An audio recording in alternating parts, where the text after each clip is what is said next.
new from the Fox News Podcast Network. I'm Emily Campagno, and this is the Fox True Crime Podcast. And I had nothing to do with her disappearance. I sit down with the people who lived the nightmares. I was in shock. I was just devastated. The investigators who tirelessly worked on the case. And I really hope that they can catch this guy. Bringing you closer to the story than you ever thought possible. Listen and follow now at foxnewspodcasts.com or wherever you get your podcasts. These are the stories that keep you up at night. As if the McCrispy couldn't get any better, Bacon and Ranch just entered the chat. The Bacon Ranch McCrispy, available at participating McDonald's for a limited time. Ba-da-ba-ba-ba.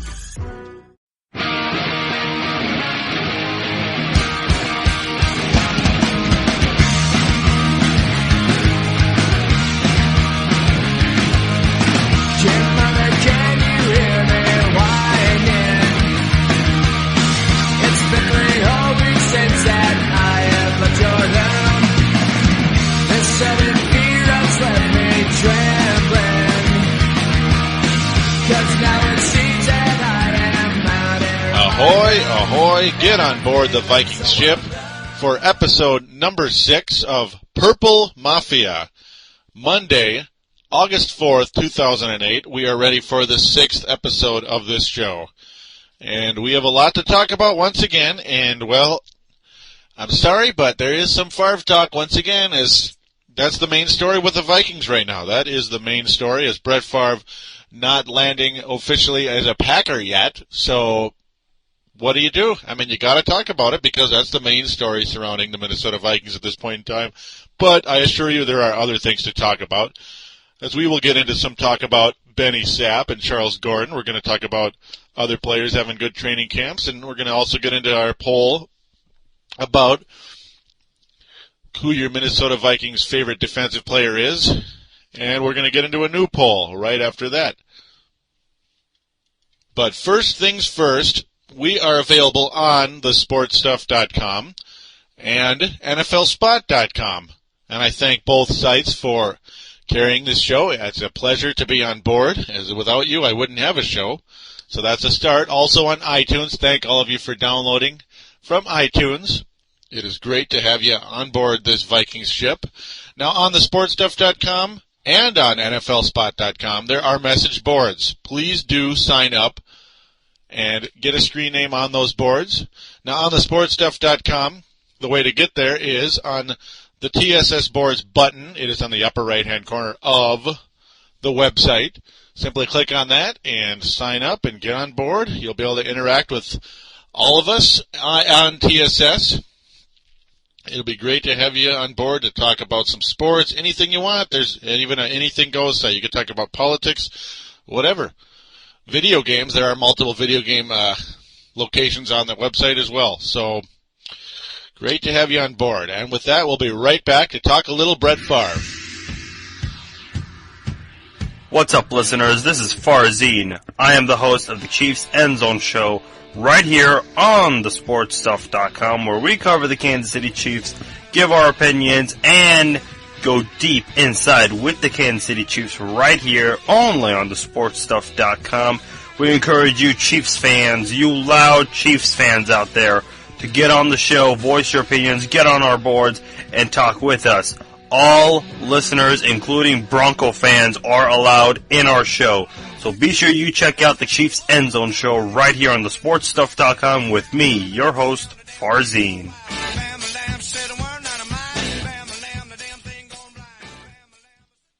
And we are back here on Purple Mafia, again, episode number 6.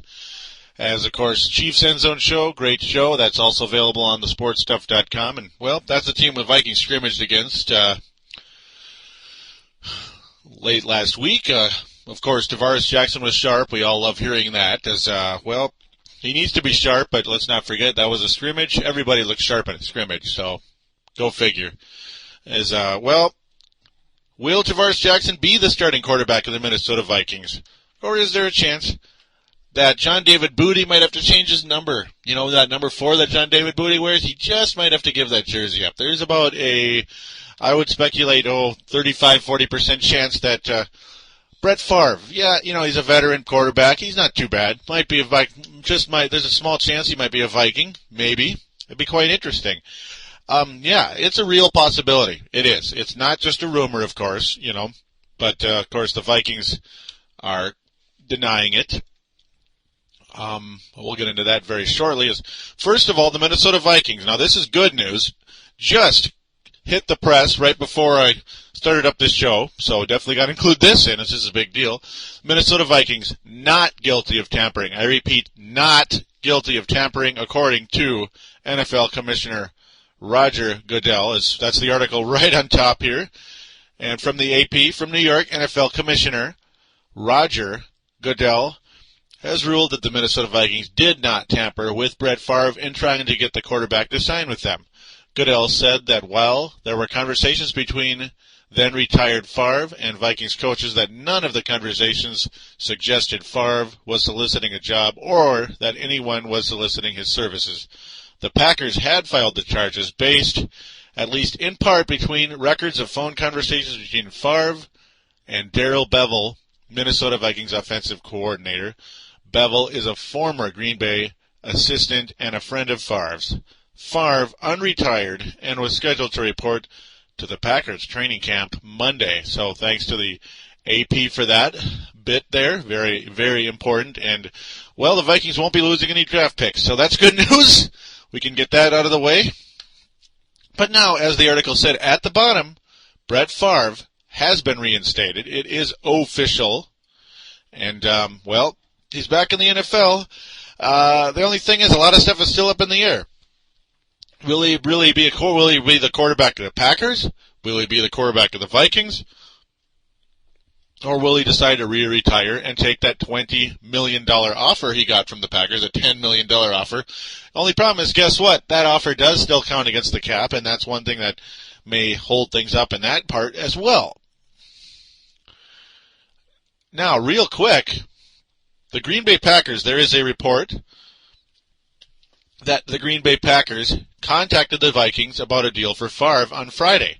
Now here's a little bit here. The Green Bay Packers welcomed back quarterback Brett Favre from the reserve retired list Sunday, knowing full well that they've already taken the first step toward trading him to the Minnesota Vikings, according to the Milwaukee Journal-Sentinel. An executive in personnel for a National Football League team with close ties to clubs in the NFC North Division told the Journal-Sentinel that the Packers called the Vikings on Friday, informing them that Favre was available.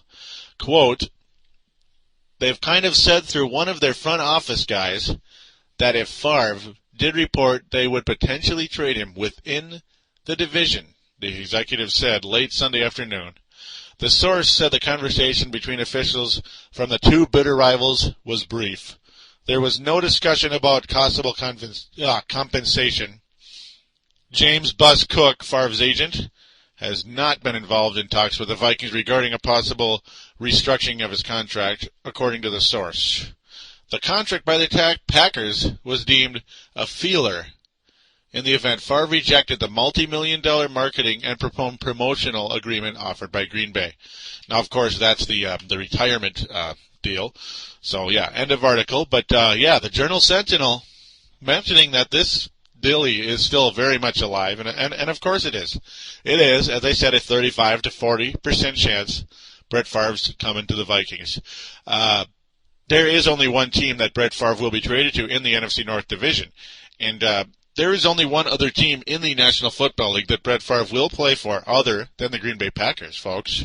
That's the Minnesota Vikings.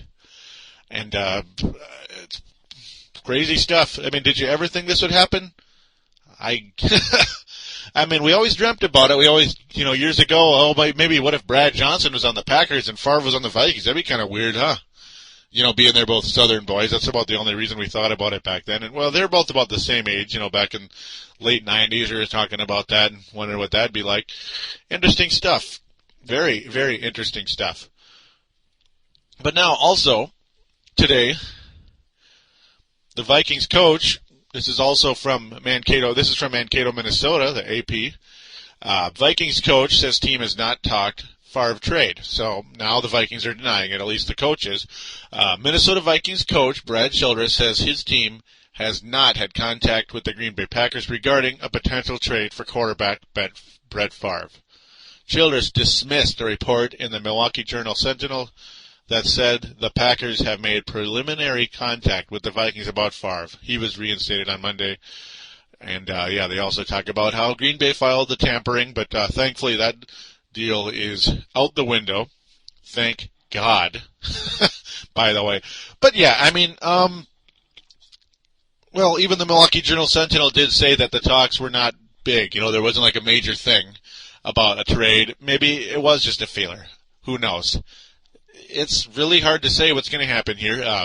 Of course, being that I said it's a 35 to 40% chance, it's over 50% that Brett Favre remains a Green Bay Packer, returns to the Packers, and is donning the number 4 in green and gold one more time. And this time, who knows how long he's going to stay? Who knows? But a very interesting situation. Very, very interesting. Of course, it could be a huge distraction for both teams right now. I believe DeMaurice Jackson completely blowing it off. At least on the surface, he's blowing it off. I'm sure inside, it's got to bug him just a little bit. Just like I'm sure it's bugging Aaron Rodgers, who though did say he is a competitor and will do everything he can to win that job. And of course, who can blame him? I mean, that's the right thing to say, right?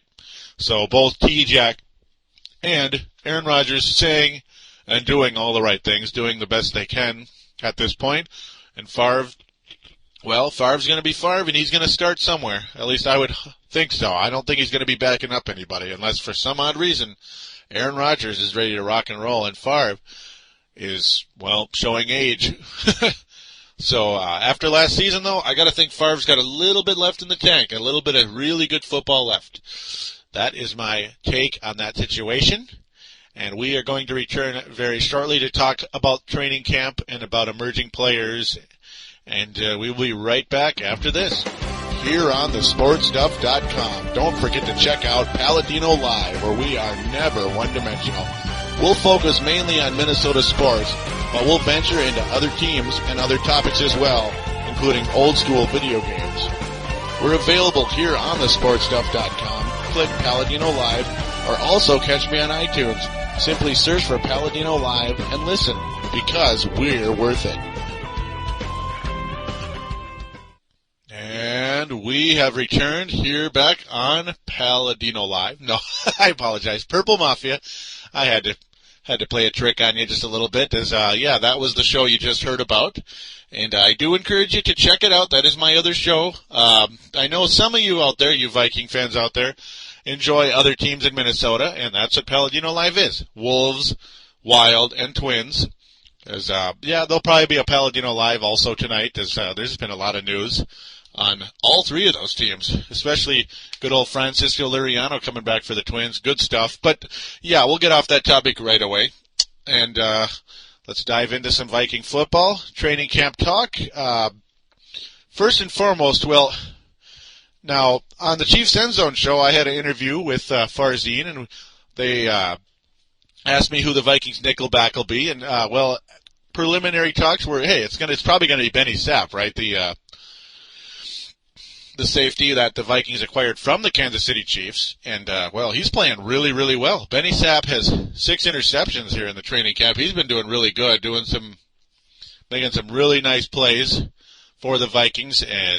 But the thing is, Charles Gordon is playing even better. That's right, Charles Gordon, even better. He's playing some good football.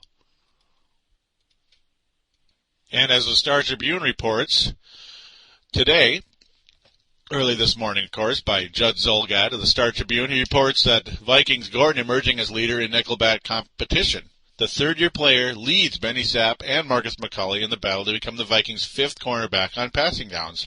So, outstanding job by Charles Gordon. I was a fan of his last year, as he really is a good player. He is a good football player, and I think he's got a long career ahead of him. I really do. Marcus McCulley, though, by the way, who was mentioned as well, has a long career ahead of him. He's had some injury deals, and Benny Sapp, of course, a veteran, a nice, steady veteran. Steady. He's a veteran. He's still young, but he's, been around longer than the others. As Benny Sapp was a undrafted rookie. He started playing football 5 years ago for the Kansas City Chiefs.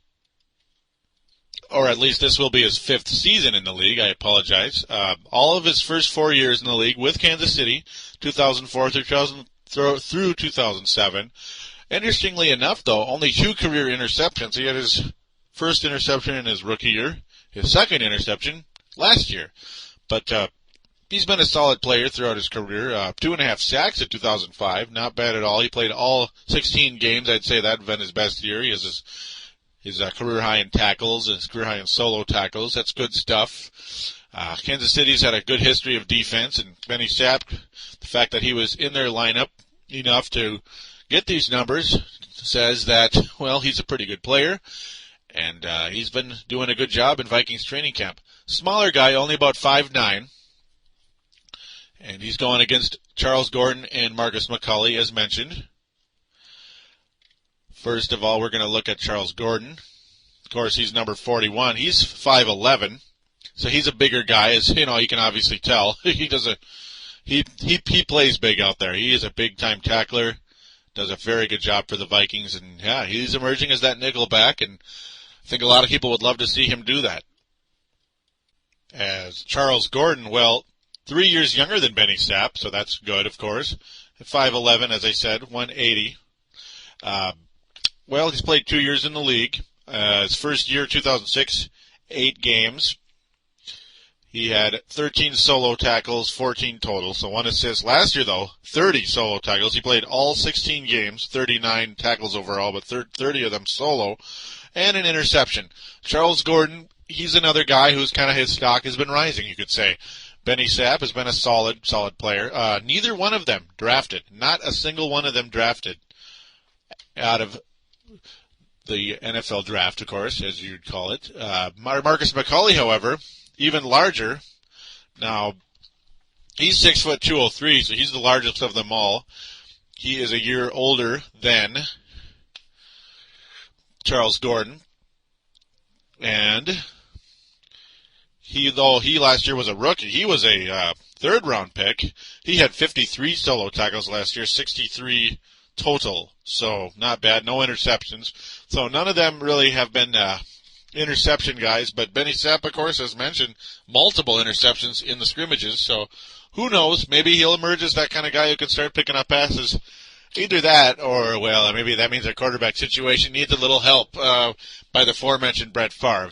Oh, we'll see. Even though Brett Favre does lead the NFL in interceptions, he also leads the NFL all-time in touchdowns. So that would help. That would help a lot, ladies and gentlemen. But yeah, third-round pick, 8th in the third round by the Vikings, in 2007. So yeah, Marcus McCulley did do well, though it looks like right now he's probably the third guy out of the 3, believe it or not, despite the fact his numbers tops out of those 3 the last couple of years. Michael Boulware, also another guy who's emerged. He's a safety, of course, and they're saying he's starting to bring back some of that talent he had a few years ago when he made the Vikings look pretty silly years ago. And, he was a second-round pick in 2004, Michael Boulware.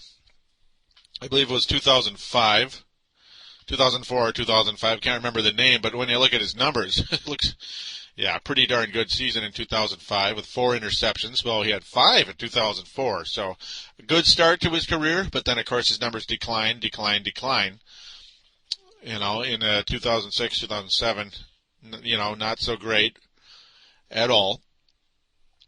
But it's looking like he's starting to kind of bring back that talent he had starting out his career. So we'll see what happens. This could be wonderful, as the Vikings would have some serious depth at the safety position.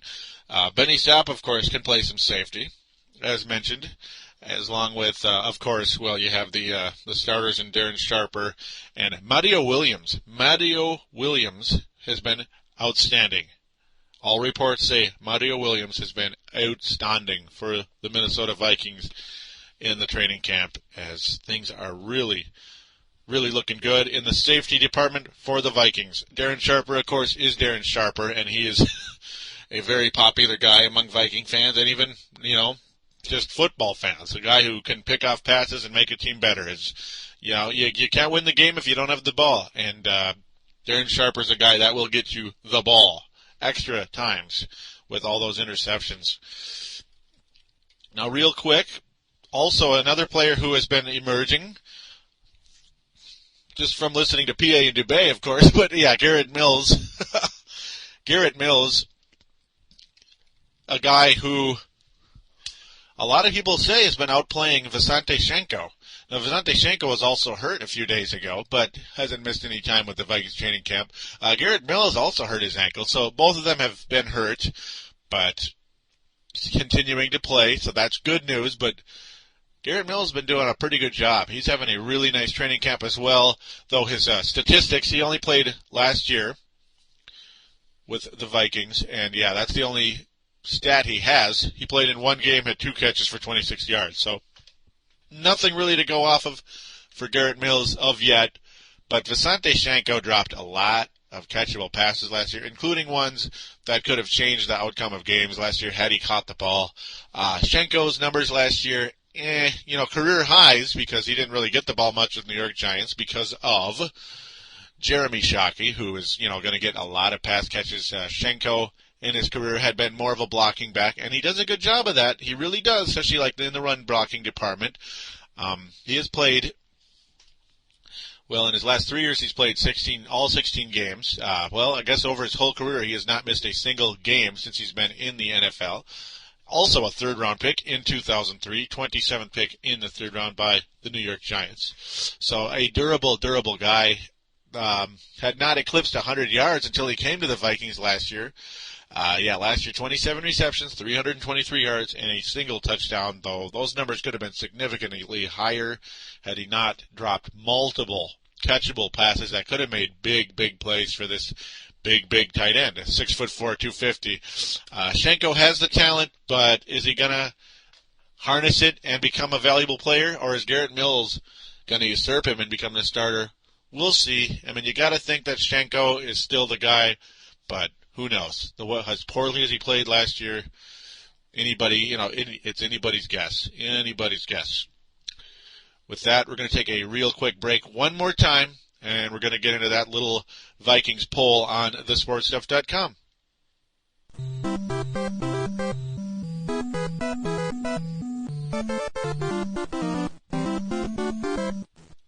And we are back for one final segment here on Purple Mafia.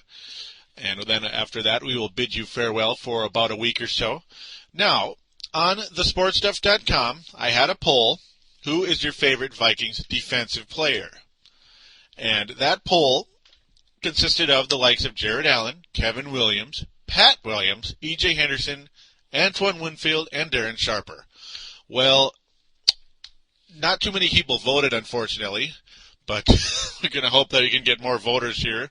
As I encourage you, all you listeners out there, please come to TSS, thesportstuff.com, sign up, and then you can, vote. Vote for these polls. Let's interact. Let's get involved, as that's one of the slogans here on thesportstuff.com. Now, the two winners were Pat Williams and Darren Sharper, each with 2 votes. Jared Allen had 1 vote. E.J. Henderson had my vote. And Kevin Williams and Antoine Winfield not receiving a vote? Hello? Really? That's weird. As those 2 guys, was it maybe just 2 years ago, were the top 2 defensive players on this team. I would say, wouldn't you? I mean, they were the kind of guys who were there for you when the defense stunk pretty much. Kevin Williams, an overall outstanding player. He'll get the sacks and he'll stop the run. Antoine Winfield, one of the best open field tacklers in the NFL at the cornerback position. A very tough guy, a very consistent individual who is underrated in all aspects of the game. Though you really can't go wrong picking any of these 6 guys. Darren Sharper, very popular. Pat Williams, he is an anchor, a great run stopper, and people loved him. Darren Sharper, of course, is the other leader and a very popular guy because of what he does. Now, there was only one more reply since the last show, and this was by Mavs Fan, the moderator of Darren's blog and the Dallas Mavericks board here on thesportstuff.com. His comment, I went with Sharper because I love how he plays the game, not to mention we share the same first name, and spell it the same as well. I also like Kevin Williams a lot as well. His ability to stop a play is ridiculous. I agree with you, Mavs fan. Kevin Williams definitely deserves to mention. He is probably the best overall guy, I think. But, E.J. Henderson's stock to me is rising, and it's going to break through that glass ceiling, which of course is a stock market type of term. When a stock breaks through the glass ceiling, it explodes, folks. And I think that's what E.J. Henderson is about to do. Kevin Williams is a solid, growth stock. He just continues to rise. He's obviously not perfect. He's had a down year here and there. But Kevin Williams, I think that whole defensive line is going to have a hell of a year. Ray Edwards, who was out, is back as well. Ray Edwards returning, and that is good news for the defensive line as Mitchell filled in.